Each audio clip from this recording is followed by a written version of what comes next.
শপথ নিলেন তারেক রহমান সহ বিএনপির সংসদ সদস্যরা। সংস্কার পরিষদের শপথ নেবে না বিএনপি, জানিয়েছেন সালাউদ্দিন আহমেদ। বিএনপি সংবিধান সংস্কার পরিষদের শপথ না নিলে কোনো শপথই নেবে না জামাত।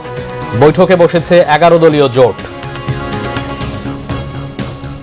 দেখছিলেন ক্রাউন সিমেন্ট সংবাদ শিরোনাম, এবার বিস্তারিত। শপথ নিলেন ত্রয়োদশ জাতীয় সংসদ নির্বাচনে বিজয়ী বিএনপি দলীয় সংসদ সদস্যরা। সকাল 11:15টার দিকে বিএনপি দলীয় এমপিদের শপথ পড়ান প্রধান নির্বাচন কমিশনার এএমএম নাসির উদ্দিন। সংসদ ভবনের শপথ কক্ষে এই অনুষ্ঠান হয়। তবে সংবিধানে না থাকায় সংবিধান সংস্কার পরিষদের শপথ নেননি বিএনপির এমপিরা।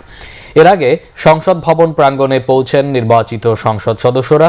রেওয়াজ অনুসারে সংখ্যাগরিষ্ঠ দল হিসেবে বিএনপির সদস্যদের আগে শপথ পড়ানো হয়। শপথের পর বিএনপির সংসদীয় কমিটির সভায় সর্বসম্মতিতে দলের চেয়ারম্যান তারেক রহমানকে সংসদ নেতা নির্বাচিত করা হয়। বিকেলে সংসদ ভবনের দক্ষিণ প্লাজায় শপথ গ্রহণ করবেন নতুন সরকারের মন্ত্রিপরিষদ সদস্যরা। প্রতিবার বঙ্গভবনের নতুন সরকার শপথ গ্রহণ করলেও এবার ব্যতিক্রম ঘটছে। শপথ অনুষ্ঠান ঘিরে সংসদ ভবন এলাকার নিরাপত্তাও জোরদার করা হয়েছে।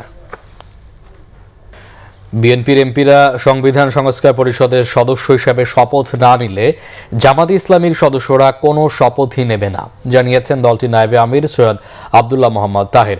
আব্দুল্লাহ মোহাম্মদ তাহের জানান, দুপুর 12টায় তাদের নবনির্বাচিত সংসদ সদস্যদের শপথ অনুষ্ঠানের সময় নির্ধারণ হয়েছে। তারা সেখানে যাবেন। তবে বিএনপি যদি সংবিধান সংস্কার পরিষদের শপথ না নেন, জামাতের নবনির্বাচিত সংসদ সদস্যরা কোনো শপথই নেবেন না, কারণ তারা মনে করেন সংস্কারবিহীন সংসদ অর্থহীন। এদিকে শপথের বিষয়ে সিদ্ধান্ত নিতে বৈঠকে বসেছে 11 দলীয় জোট। এদিকে এনসিপির মুখপাত্র আসিফ মাহমুদ সজীব ভুইয়া ফেসবুক পোস্টে জানিয়েছেন, আইন অনুযায়ী বিএনপি সংবিধান সংস্কার পরিষদের শপথ না নেয় কোনো শপথই নেবে না 11 দলীয় জোট। গণভোটের জনরায়কে প্রথম দিনেই বৃদ্ধাঙ্গুলি দেখিয়ে নতুন সংসদের যাত্রা শুরু হলো বলেও মন্তব্য করেন তিনি। দর্শক, শপথ গ্রহণ অনুষ্ঠানের সংবাদ সংগ্রহে সংসদ ভবন এলাকায় আছেন বিশেষ প্রতিনিধি মহিবুল্লাহ মুহিব। সরাসরি কথা বলছি তার সাথে। মুহিব, বিএনপির নতুন সংসদ সদস্যরা শপথ নিয়েছেন, শপথের বিষয়ে জামাতের পক্ষ থেকে কি জানানো হয়েছে? কিছুক্ষণ আগে মামুন আমরা দেখেছি যে এনসিপির নেতারা অর্থাৎ এনসিপির আহ্বায়ক নাহিদ ইসলাম এবং হাসনাত আবদুল্লাহ সহ জামাতের সেক্রেটারি জেনারেল অধ্যাপক মিয়া গোলাম পরোয়ার তারা সংসদে প্রবেশ করেছেন। আমরা যেটি জেনেছি যে ইতিমধ্যেই সরকার দলীয় সংসদ সদস্যরা শপথ গ্রহণ করলেও জুলাই সনদের ভিত্তিতে বিরোধী দল অর্থাৎ 11 দলীয় জোট তারা চাচ্ছে যে একই সঙ্গে যাতে সংবিধান সংস্কার পরিষদ গঠিত হয়। কিন্তু বিএনপির তারা সাফ জানিয়ে দিয়েছে যে সংবিধানে যেহেতু সংস্কার পরিষদ বা সংবিধান সংস্কার পরিষদ নামে কোনো বিষয় নেই, সুতরাং সংবিধানের আলোকে শপথ গ্রহণ করে এটি তারা আসলে করবেন না।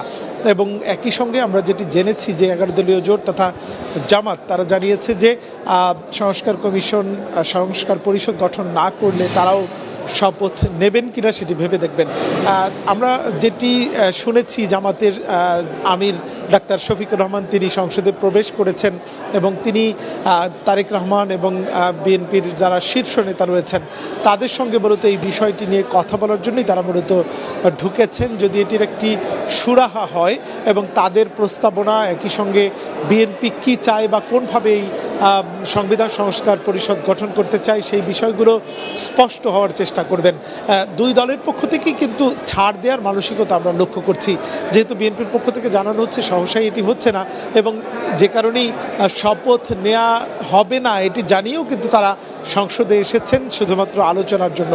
আমরা দু একজনের সঙ্গে কথা বলে যেটি জেনেছি যে তারা এই যে দুই দলের বা দুটি পক্ষের যে একটি ইস্যুতে অমীমাংসিত একটি বিষয় রয়ে গেছে সেটিকে কত সহজে মীমাংসা করা যায় এবং কিভাবে এটিকে মানে এই পার্লামেন্টকে বিরোধী দলের সহায়তায় আরও প্রাণবন্ত করা যায়, গণতান্ত্রিক যেই চর্চা সেটিকে সেই রীতিনীতি মেনে এবারে সংসদ বিকল্প একটি মানে মানুষের প্রত্যাশা অনুসারে এক ধরনের আমেজ তৈরি করা এবং গণতান্ত্রিক পার্লামেন্ট বলতে যেটি বোঝায় সেটিকে তৈরি করার জন্যই কিন্তু দুই পক্ষেরই ছাড় দেওয়ার একটা পরিস্থিতি আমরা লক্ষ্য করছি।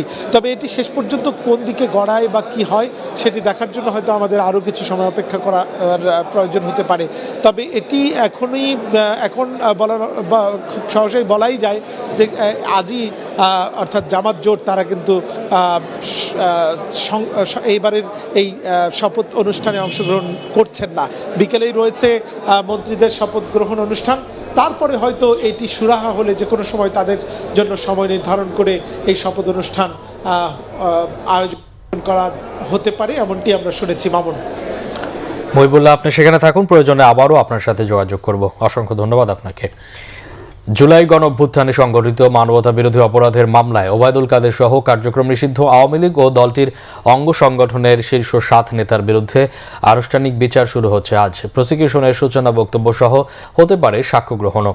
আন্তর্জাতিক অপরাধ ট্রাইব্যুনাল 2 এর চেয়ারম্যান বিচারপতি নজরুল ইসলাম চৌধুরী নেতৃত্বাধীন 3 সদস্যের বিচারিক প্যানেলে হবে এই কার্যক্রম। তবে এই মামলার এখন পর্যন্ত কোনো আসামি গ্রেফতার নেই। এদিকে একই ট্রাইব্যুনালে জুলাই আন্দোলনে কুষ্টিয়ায় 6 জনকে হত্যাসহ 8 অভিযোগে জাসদ সভাপতি হাসানুল হক ইনুর মামলারও বিচার কাজ হবে। এছাড়া ট্রাইব্যুনাল 1 এ অন্য একটি মামলার বিচার কার্যক্রমের দিন নির্ধারণ রয়েছে। সকালে ইনুসহ এসব মামলার গ্রেফতার 8 আসামিকে ট্রাইব্যুনালে হাজির করা হয়েছে। দর্শক, এই ছিল এখনকার মতো। পরে সংবাদ দুপুর 2টায়। এর আগে একটা রয়েছে নিউজ টপ 10 দেখার আমন্ত্রণ রইল। এছাড়া বাংলা ভিশন সংবাদ ও সংবাদ সংশ্লিষ্ট অনুষ্ঠান দেখতে ভিজিট করুন www.bfnews24.com ও facebook.com/banglavisionnews এবং সাবস্ক্রাইব করুন youtube.com/banglavisionnews।